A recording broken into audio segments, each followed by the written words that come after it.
Hey guys, Kid Mark's Goods here, and today we're gonna do a little scrap box. All I remember about this one is that I saw some real silver in it.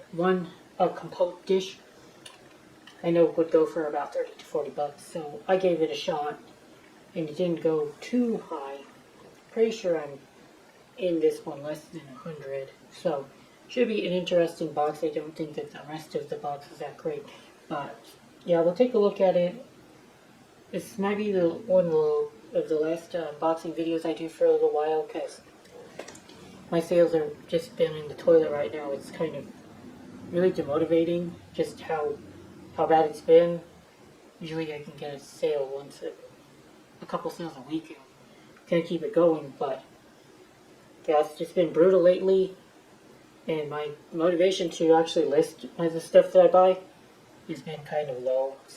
I filmed this video a couple months ago. I wasn't sure if I wanted to post it because I wasn't in the best frame of mind, but since then I've made some decent sales and I'm back to my average.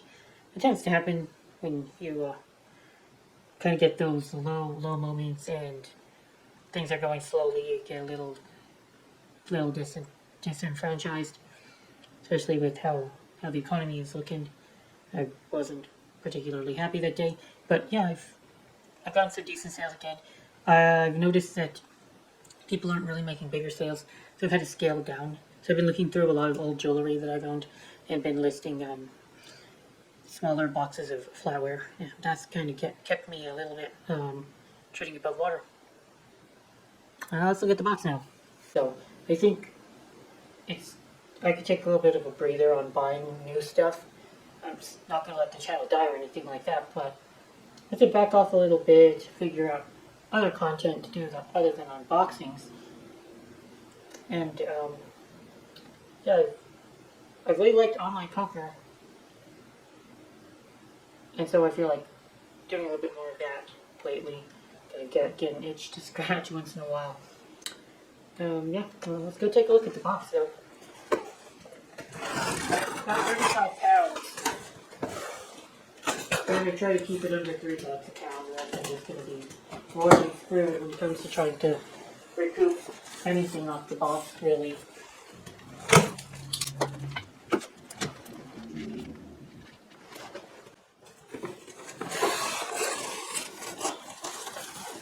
They have these shredded boxes, which is not my favorite filler, and doesn't work as well. You see yourself in better than this.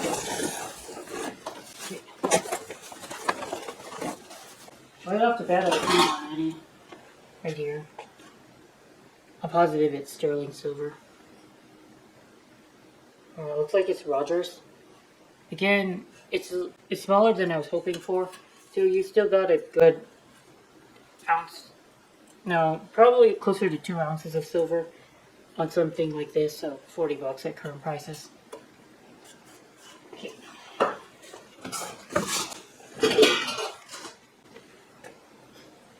Another very tarnished teapot. It's by Leonard. I'm not looking for this, but I end up getting a lot of them. Again, there's like 10 grams of silver on it. Someday it'll be worth deep plating. That's why I buy so much of this stuff. Okay, so this looks like it's also plated, but it's quadruple plated. You can see plate kind of peeling off of it. Okay, the company says Richfield plate. I'm not really familiar with that maker, but I don't think it's very high end or anything like that. So looks like scrap to me, especially when it's kind of damaged or losing plate anyway. So. Bread, that's cool. Looks like it's Home On. Warranted. Home On, yep, it is Home On. Home On is a weird company. They use their own different base metals that are kind of proprietary to them. So I don't know what I'm getting when I scrap it, but and you'd think that Home On would go for hire and would be more desirable, but it doesn't feel that way to me. I list home on and it sits around forever.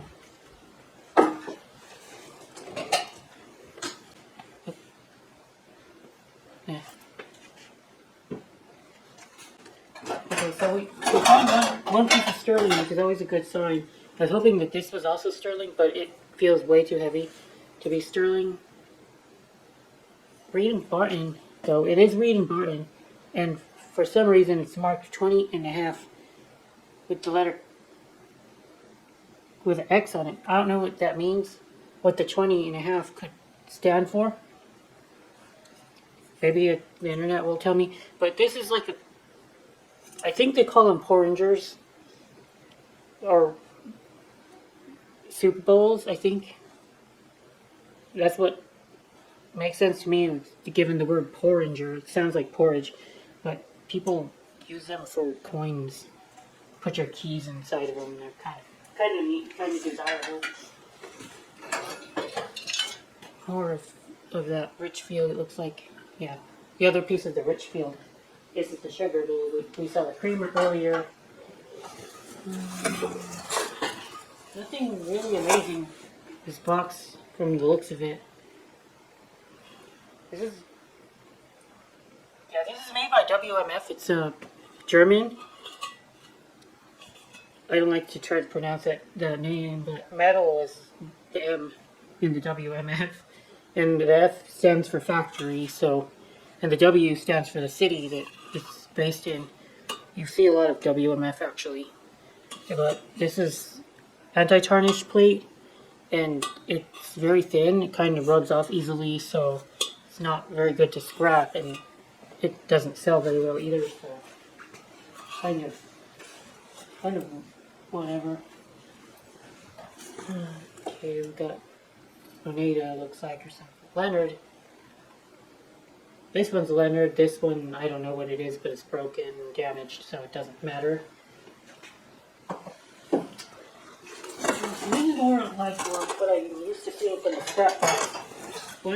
One thing that made me want to buy it, and then the rest is kind of iffy. Hopefully you get a surprise. Nothing great here either. An old teapot that's seen better days for sure. And this is, I've seen these before. They're International Silver Company, but they've been plated in China, and they are not very high quality.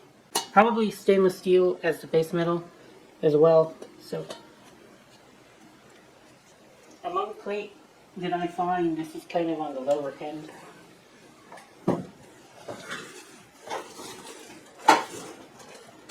I found the other one. They usually come in pairs, like salt pepper shakers. They're both Henley, Oneida, but I've never been able to sell something like this. Yeah, I'm asking for too much from you. I'll throw it online for $8. See if they didn't bother. I like these though, trays, dip bowls, chip and dip trays. They're good for scrapping because you've got a nice amount of surface area, and if you can scrap these for their silver, it's kind of efficient to find like more surface area because I'm submerging the piece like here, and so all of that can be recovered in a couple minutes. They're nice to find.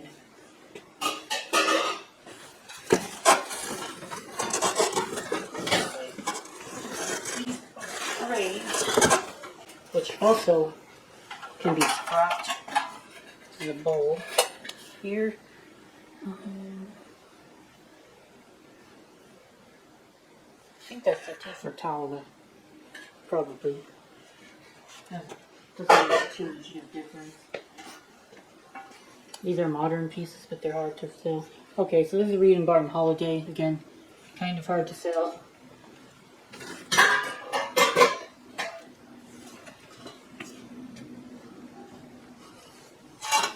Charger plates, again, kind of easy to scrap. I don't mind finding them at all, actually. have more material to replace. This is stainless steel from the looks of it. Given the luster here, lack of luster, it looks duller, so I would assume that this is steel.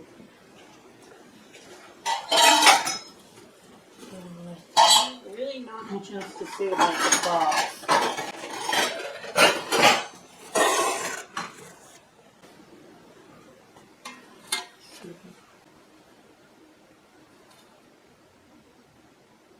You'll see that it's kind of hard to make out, but it's a spider web. And Mappin and Webb use this spider web as one of their hallmarks. English plate, and that's mostly kind of nice to find, but it's kind of beat up. It'll be tricky selling this, but it is antique plate. Wow, look at how much damage it was happened. I don't know why it would have looked like this. It's really pockmarked, but it's antique for sure. This is also British plate. Good luck selling it, but you can notice just by how they use the hallmark. WJEP. UJEP. I don't know. UJEP, I've never recognized it, but guarantee you, given the style, it's probably British. Or English. Can't specifically say British, but it's not English.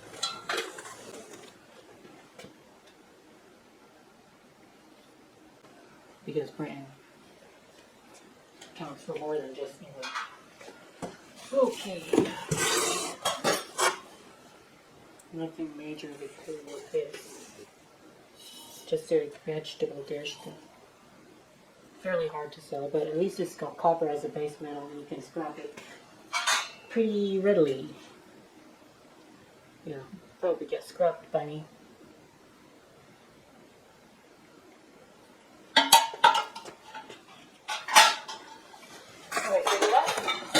I'll show you all. There's random little bits and pieces of it, and I'll take a look at it. But there is one decent trade in this here box. I'll take a look at it. Okay.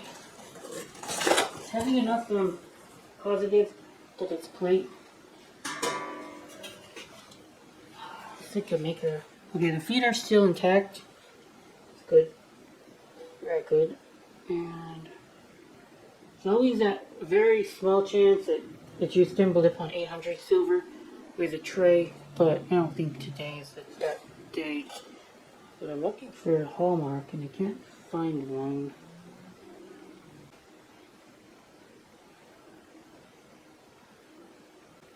That is super weird, guys.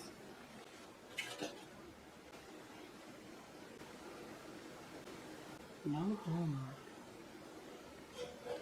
But again, it's quite hard, and I feel like this is nickel silver.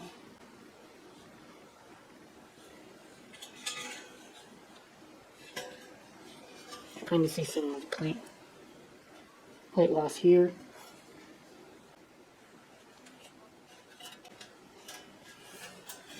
Though the lack of hallmark kept me a little bit stumped. Oh, there it is. Okay. Took a while to find that. Electroplated copper alloy by Pull.